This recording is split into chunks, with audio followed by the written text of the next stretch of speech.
In this video, I'm going to teach you how to use contactless payment on Android. It's a very quick and easy process, so make sure to follow along. All you need to use contactless payments on your Android device is first, you need a digital wallet. In this video, I'm going to be using the Google Pay digital wallet, but you have a lot of options when it comes to using a digital wallet with a payment method of your choice. Like I said, as long as you have a digital wallet with a payment method registered, as you can see, I can click add a card inside of Google Wallet. You will be able to use contactless payments on your phone. The second requirement is to enable NFC on your phone.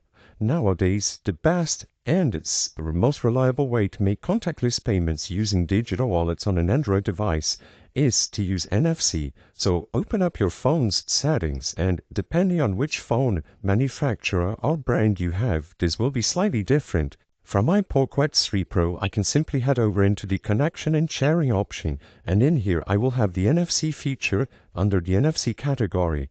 If your settings app has a search bar, look for NFC as you can see over here and access the option.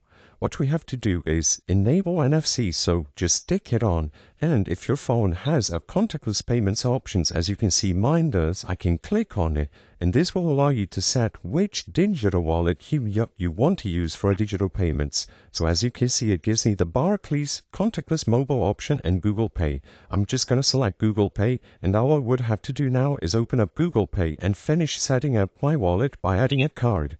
As long as NFC is enabled and a payment method is registered, contactless payments will be accessed and used.